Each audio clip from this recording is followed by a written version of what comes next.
میں سمجھتا ہوں ان کا تجزیہ 100% غلط تھا، پر یہ اس کے آپ کو پتا ہے اس کے بھی بڑے ویژول چلے تھے، ٹی وی بھی چلا. اگلے دن ہی ہماری میٹنگ تھی میری ہے فواد کی عثمان ڈار کی، تو اس دن بھی اس وقت بھی میں نے اس کو کہا تھا کہ میرے خیال میں تمہارا تجزیہ 100% غلط ہے. اور اگر اس پرفارمنس کی وجہ سے، میں تو یہ پرفارمنس کی بات کر رہے تھے نا، مسلم لیگ نون سے ہی پرفارمنس کا مقابلہ ہوں گے، پرفارمنس کا مقابلہ میرا اور فواد چودھری کا تو نہیں ہوگا نا. تو آپ نے جو سب سے خراب چیز جو تحریک انصاف کی ہو سکتی تھی اس سے آپ نے پروگرام شروع کیا، وہ میں نے آپ کو بتا دیا. اس میں بھی قیمت جو ہے وہ مسلم لیگ نون کے شروع سے بھی کم ہے اور آخر سے بھی کم ہے. بالکل، میں نے اس لیے شروع کیا کیونکہ ظاہر ہے اس پہ آج بات ہو رہی ہے، پریس کانفرنس بھی اگر ہوئی کوئی تھی. اور آپ تقابلی جائزہ کرنا چاہتے ہیں تو وہ بھی حاضر ہے، اس کا بھی ہم جواب دینے کے لیے تیار ہیں. ضرور ضرور. تو آپ یہ سمجھتے ہیں آپ کی جو ملاقات ہوئی تھی فواد چودھری صاحب کے ساتھ، عثمان ڈار صاحب بھی موجود تھے، تصاویر بھی سامنے آئی تھی، آپ نے ان کو قائل کر لیا تھا؟ آپ کے جو پوائنٹ آف ویو تھا؟ نہیں، میں نے بالکل، ہم دونوں ایک دوسرے کو قائل کرنے میں ناکام رہے تھے. اچھا، میرے خیال میں فواد چودھری کا تجزیہ بالکل غلط ہے. اس کی دلیل کوئی نہیں ہے نا، مجھے کوئی دلیل سامنے بتا دیں کہ فلانی چیز ہم نہیں کر سکے ہیں کیونکہ یہ ان کے ذہن میں جو فائٹنگ ہو رہی ہے. باقی وہ ان سے کابینہ کی میٹنگ میں بھی وزیر اعظم نے پوچھا تھا کہ یہ کون سی فائٹنگ ہے، مجھے کیوں نہیں نظر آ رہی، آپ کو نظر آتی ہے، مجھے کیوں نہیں نظر آتی. تو وہ اگر اس کی کوئی دلیل سامنے آ جائے تو ضرور اس پہ بھی بات ہو سکتی ہے. ہمارا کیبنٹ کا کولیگ ہے، اس سے ہمیشہ ہم بات کرنے کو تیار ہیں، اور بڑا سیاسی ذہن رکھتا ہے فواد چودھری. میں نے ایک دفعہ پہلے بھی کہا تھا کہ فواد چودھری کی سیاسی سوچ جہاں میری سوچ ختم ہوتی ہے وہاں سے اس کی شروع ہوتی ہے. بڑا سیاسی ذہن ہے، بڑا مزہ آتا ہے اس کے ساتھ گپ لگانے کے لیے، لیکن ابھی تک وہ کوئی دلیل پیش نہیں کر سکا. اب کے ایک اور کابینہ کے رکن ہیں فیصل واڈا صاحب، ان کا تو یہ کہنا تھا کہ آپ امیدوار ہیں وزیر اعظم کے عہدے کے لیے، دوسری طرف شاہ محمود قریشی صاحب بھی امیدوار ہیں وزیر اعظم کو عہدے کے لیے، اور جب ان سے ایک پروگرام میں پوچھا گیا تو انہوں نے اس بات کی تردید نہیں کی. اب میں اس کا کیا جواب دوں؟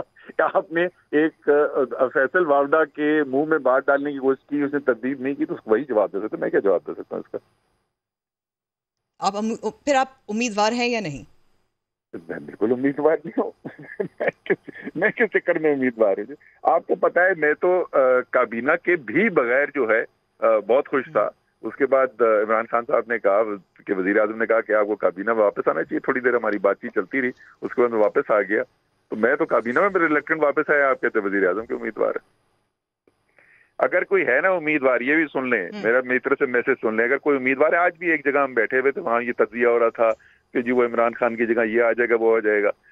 عمران خان کے علاوہ کوئی شخص اگر وہ سمجھتا ہے کہ تحریک انصاف کی پارلیمنٹری پارٹی اس کو سپورٹ کرے گی تو یہ میرے خیال میں اس کو سیاست کے علاوہ کچھ اور کرنا چاہیے، کیونکہ سیاست کی تو الف بے کسی بھی ایسے شخص کو سمجھ نہیں ہے. پھر ٹھیک ہے، آپ نہیں ہیں، کیا آپ سمجھتے ہیں کہ جیسے آپ خوش تھے، آپ کو عہدہ نہیں چاہیے تھا، آپ کو وزارت نہیں چاہیے تھی، آپ کام کر رہے تھے پارٹی کے لیے، کیا جہانگیر ترین صاحب کو بھی واپس سیاست میں آنا چاہیے، تحریک انصاف میں دوبارہ متحرک ہونا چاہیے؟ جہانگیر ترین بہت بڑے پاکستان کا بڑا سیاسی نام ہے جی، بڑی ان کی اچیومنٹ بھی ہیں، ان کا تجربہ بھی ہے. انہوں نے ایک بہت بڑا تحریک انصاف کے اندر بھی بہت بڑا رول پلے کیا ہے. میں نے اس دن بھی بولا تھا کاشف عباسی کے پروگرام پہ کہ ابھی ان کی اوبیچری نہ لکھیں، آپ اتنی جلدی نہ کریں. ڈپینڈ کرتا ہے جی، یہ تو ظاہر ہے انہوں نے فیصلے کرنا ہے، یہ فیصلہ عمران خان نے کرنا ہے، یہ فیصلہ انہوں نے کرنا ہے. دیکھیں آگے کیسے حالات آتے ہیں. لیکن جس طرح سے شوگر کمیشن اور اس کی رپورٹ اور اس کے بعد ان کے جو سیاسی کریئر کے پر جو اثرات ہیں، آپ سمجھتے ہیں یہ درست ہوا ہے ان کے ساتھ؟ دیکھیں، ان شوگر کمیشن کی ایک رپورٹ سامنے آئی ہے، اس رپورٹ کے بنیاد کے ایکشنز لیے جائیں گے. ظاہر ہے قانون کے اندر ہر ایک کو اختیار حاصل ہے کہ وہ جو ان کے اوپر الزام لگے ہیں ان کا جواب دے. وہ ایک لیگل پروسیس کے ذریعے جائیں گے. ہو سکتا ہے اس میں سے کچھ لوگ سرخرو ہو کر نکلیں، ہو سکتا ہے اس کے اندر جو الزامات ہیں وہ درست ثابت ہوں. تو یہ تو قانون فیصلہ کرے گا نا، یہ تو میری خواہش نہیں فیصلہ کرے گی. جس وقت عمران خان کے اوپر ایک الزام لگا تھا تو عمران خان 10 مہینے کورٹ کے سامنے جا کر جواب دیتے رہے تھے. جو کاغذات مانگے گئے وہ کاغذات دیے. ان سے 1983 کے سوال کیے گئے تھے تو انہوں نے اس کے جواب دیے تھے. انہوں نے یہ نہیں کہا تھا جمہوریت خطرے میں پڑ گئی ہے، نہ انہوں نے کہا تھا کوئی سازش ہو رہی ہے. تو ایک ایسا صورتحال پیدا ہوتی ہے، سوال آئے ہیں سامنے، ان کے جو لوگ بھی ہیں وہ جواب دیں گے. اور جیسے میں نے کہا کہ یہ پورا ان کا حق بھی ہے، اور لا سیز کہ جس وقت تک وہ ثابت نہ ہو جائے وہ گلٹی نہیں ہے. تو آپ سمجھتے ہیں کہ جہانگیر ترین صاحب کو لندن سے واپس آنا چاہیے اور کیسز کا سامنا کرنا چاہیے؟ میں تو ایسے یہ آپ جو آپ سمجھتی ہیں وہ آپ اپنے ضرور حق رکھتی ہیں وہ رائے دیں، لیکن اپنی رائے کو میرے زبان میں نہ بولنے کی کوشش کریں. آپ مجھ سے پوچھیں میری رائے کیا میں بتا دوں گا، یہ مت کہیں کہ آپ یہ رائے رکھتے ہیں. نہیں، میں نے کہا آپ سمجھتے ہیں، آپ کیا اتفاق کرتے ہیں یا نہیں کرتے؟ میں سمجھتا ہوں کہ جہانگیر ترین ایک میچور، سمجھدار، ایکسپیرینس آدمی ہے، اور ان کے خیال میں جو بہترین راستہ ہوگا اس راستے کو وہ اختیار کریں گے. ایک سوال یہ بھی پیدا ہوتا ہے کہ ان کا نام ای سی ایل پہ کیوں نہیں ڈالا؟ ای سی ایل پہ تو میرے خیال میں تو شوگر کمیشن رپورٹ میں جتنے بھی باقی لوگ ہیں ان میں سے کسی کا نام بھی، اور میں صرف یاد دہانی کے لیے، کیونکہ لگتا ہے کہ بہت سارے جو ہمارے اینکرز ہیں اور میڈیا کے لوگ ہیں ان کی یا تو یادداشت کمزور ہے یا وہ جان کے نہیں ایسا کہتے. شہباز شریف بھی ہیں اس کے اندر، سلیمان شریف بھی ہیں اس کے اندر اور بہت بڑے بڑے سیاستدانوں کے نام ہیں. تو وہ صرف واحد نہیں ہے. جہاں تک میری انفارمیشن ہے، اگر میری انفارمیشن غلط ہے تو پلیز بتا دیجئے. میرے خیال میں شوگر کمیشن رپورٹ میں جتنے بھی لوگ ہیں ان میں سے کسی کا نام بھی ای سی ایل پر نہیں ڈالا گیا. ٹھیک ہے، کسی کا نام نہیں ڈالا گیا، لیکن واحد جہانگیر ترین صاحب ہیں جو لندن چلے گئے. آپ کو پتا ہے کہ جہانگیر ترین جو ہے اپنے علاج کے لیے پہلے بھی لندن جاتے رہے ہیں، اور واحد وہ لندن میں نہیں بیٹھے ہوئے. اس وقت میاں نواز شریف لندن میں بیٹھے ہیں، اس وقت میاں نواز شریف کے بیٹے لندن میں بیٹھے ہوئے، اس وقت اسحاق ڈار لندن میں بیٹھے ہوئے، اس وقت اسحاق ڈار کے بیٹے لندن میں بیٹھے ہوئے، شہباز شریف کا بیٹا لندن میں بیٹھا ہوا ہے، اور میں فرید صاحب کو سناؤں کون کون لندن میں بیٹھا ہوا ہے.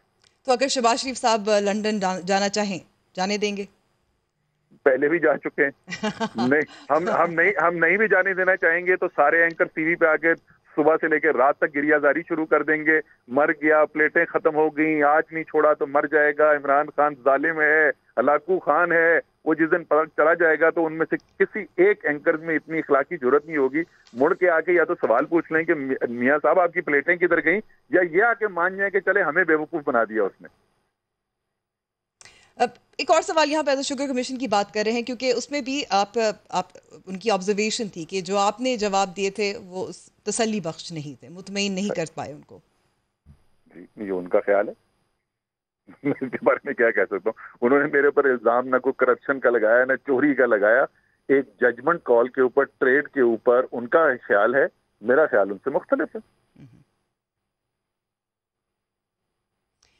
کہ آپ کو لگتا ہے کہ اب جیسے شاہد حقان نواسی کے ساتھ بھی ہوتا رہا ہے، دیگر جو رہنما ہیں ان کے ساتھ بھی ہوتا رہا ہے، یہ پھر اختیارات کا جو ناجائز استعمال ہے اس کا کیس بن سکتا ہے؟ پھر اختیار کا ناجائز استعمال کی تو انہوں نے بھی کوئی بات نہیں کی ہے.